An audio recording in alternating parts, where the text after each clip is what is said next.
When is this going to stop? When is it going to get safe again?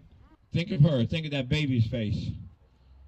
Think of that mother laying in that car dead.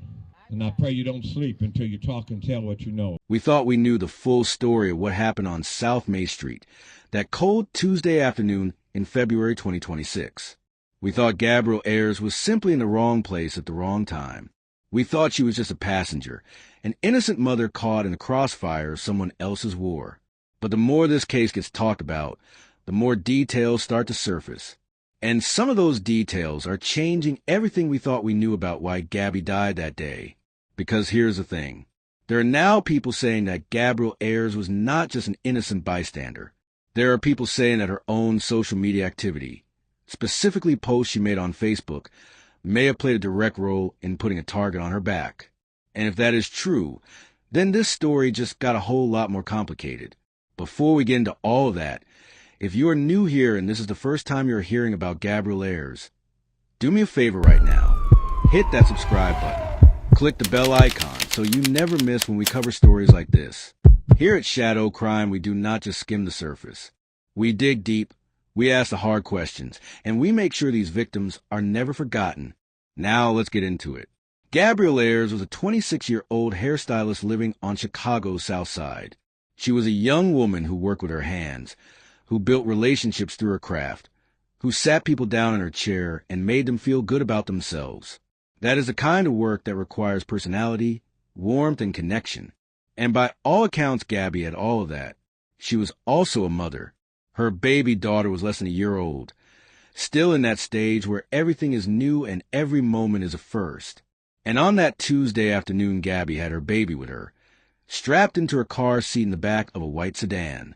Behind the wheel was her boyfriend, a 27-year-old man named Devin Draper. Now, we're going to talk more about Devin in a moment because there's a lot to unpack there. But right now, I want you to picture this scene. A young mother, her boyfriend, their baby in the back seat, just driving through the neighborhood on a regular Tuesday afternoon. Nothing about that picture looks like danger. Nothing about that picture looks like the last moments of someone's life. But someone out there saw something very different. Someone out there had already made a decision. And that red Alfa Romeo that had been following them through the streets of Auburn Gresham was not there by accident. These men knew exactly where Gabby and Devin were. They knew the route. They knew the car. And when that white sedan slowed down on South May Street near 79th, they made their move.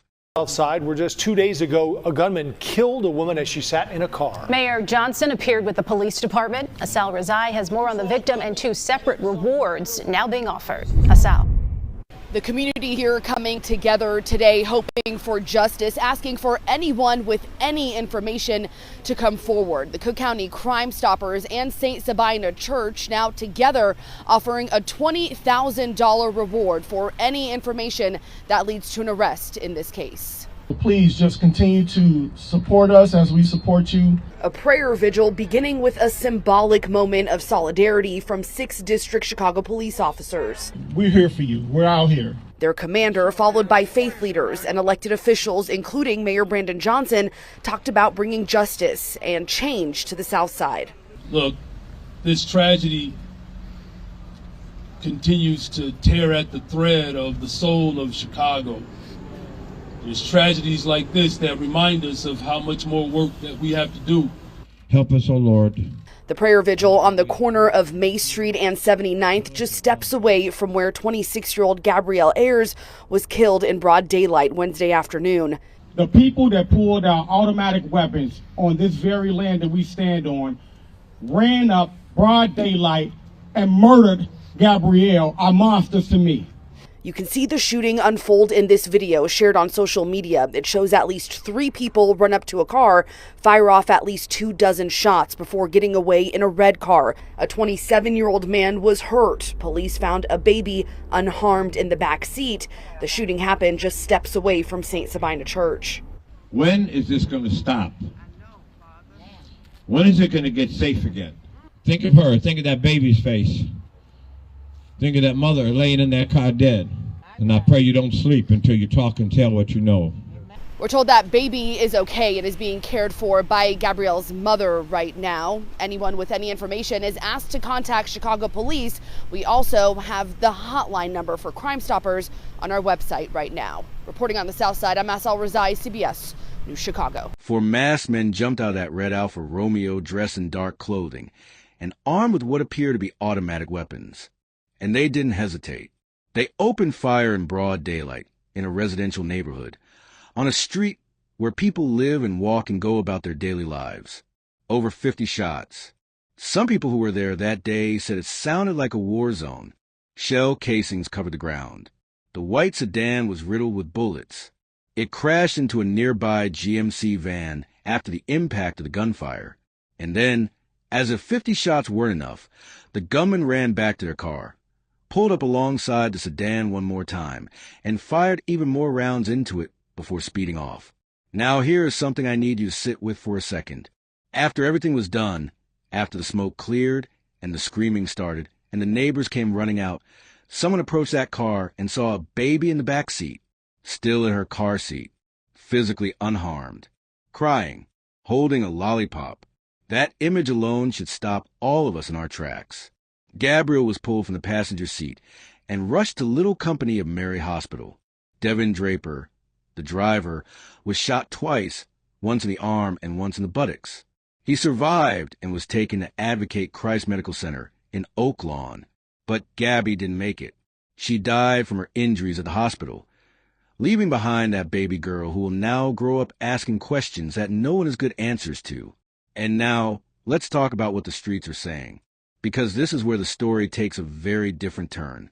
Word started circulating online almost immediately after the shooting that Gabryel herself may have been a target and not just collateral damage. The theory that had been spreading, and I want to be very clear that this has not been officially confirmed by Chicago police, is that Gabryel had been making posts on Facebook that disrespected someone connected to shooters. Specifically, there are people saying she had been posting about or speaking disrespectfully about someone's deceased brother online. Now, if you know anything about street culture and how these things escalate, you know that talking about someone's dead relative, especially online where everyone can see it, is one of the most dangerous things a person can do in certain circles. It doesn't matter if you think you're just venting or just speaking your mind. In certain environments, those words have consequences, deadly consequences. And then there is the second social media theory, this one involving Devin Draper. There are people saying that Devin's location may have been visible on social media just before the shooting, essentially broadcasting exactly where he was to anyone who was looking for him. Think about that. In a world where we share everything online, where our locations are tagged and our movements are traceable, something as simple and careless as a social media check, it can hand your enemies a roadmap straight to you. This happened in the middle of the afternoon on a busy stretch of 79th Street in the Auburn Gresham neighborhood. A witness who we spoke with says he was coming home from work when he saw this shooting. He went to go help those victims who had been shot. That's when he heard and saw an infant crying in the back seat. Somehow that baby uninjured in all of this. Oh my God. Oh my God. A child believed to be less than 1 year old is whisked away by a Chicago police officer Wednesday afternoon after somehow surviving this. We muted the sound, but cell phone video shows at least 3 people with guns run up and fire dozens of shots into a white car. The shooters then get into a red car, stop in front of the white car, and begin shooting again, then drive away, all while a child was helpless inside that vehicle. Can we have an officer ride with the 1-year-old to the hospital? Thank God that baby is so young that probably won't remember this day, but that baby's going to know that her mother was killed today. That baby could have been killed. A 26-year-old woman inside the white car was shot several times and later died. A 27-year-old was also shot but expected to survive. They all had long guns. You know, it's just crazy. The shooting happened at 79th Street in May around 1:30, just steps from Father Flager's St. Sabina Church. He was at the scene moments after the shots were fired. And somebody needs to be held accountable. And if anybody knows who did that, I think we got some really good shots off the cameras on the buildings over there. I just want them caught. And after the shooting, that white car crashed into a van. The driver of that van was also uninjured. So far, no arrests have been made. We're live from Chicago Police Headquarters. Charlie DeMar, CBS News, Chicago. Joe and Erica. Charlie, thank you. So now we have two people in that car, both potentially connected to the reason those gunmen showed up that day. And caught in the middle of all of it was a baby who couldn't even walk yet, and a young woman who went to work doing hair, who loved her child, and who may have had no idea just how dangerous her online activity had become. But here is the detail that tells you everything you need to know about the kind of people who carried out this attack.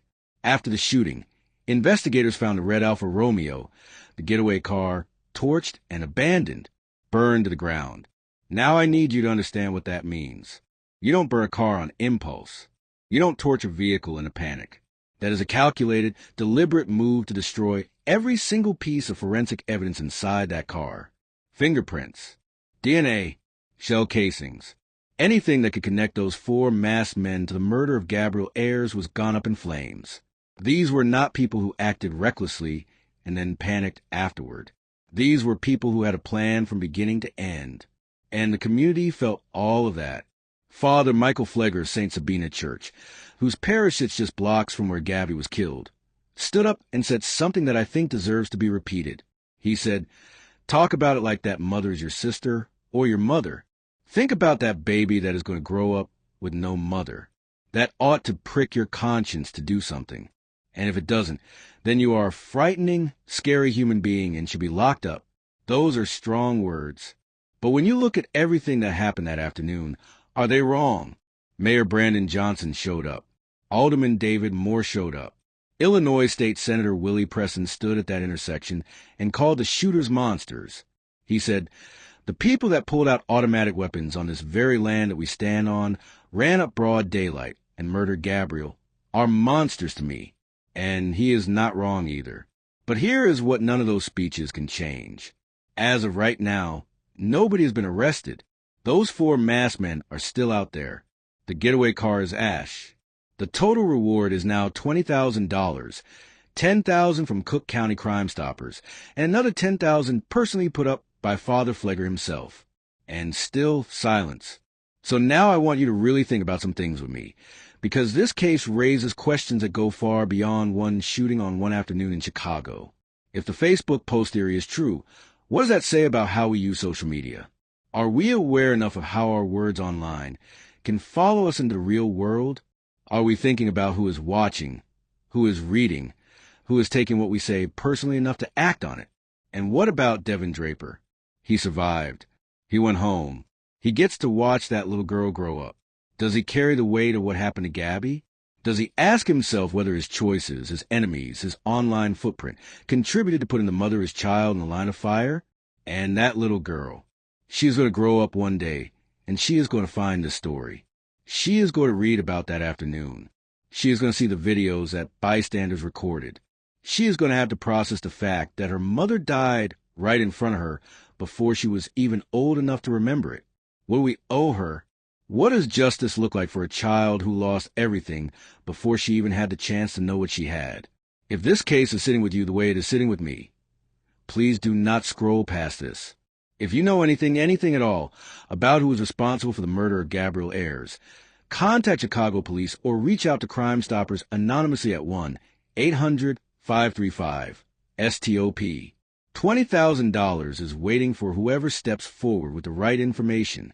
Gabby's daughter deserves justice. Her family deserves closure. And those four men deserve to face what they did. Subscribe to Shadow Crime right now if you haven't already. Hit that notification bell. Share this video, because the more people who see it, the more likely someone who knows something will finally speak up. Drop a comment below and tell me what you think about the social media angle on this case, because I want to hear from you. These conversations matter. These victims matter. And as long as we keep talking, they are never forgotten.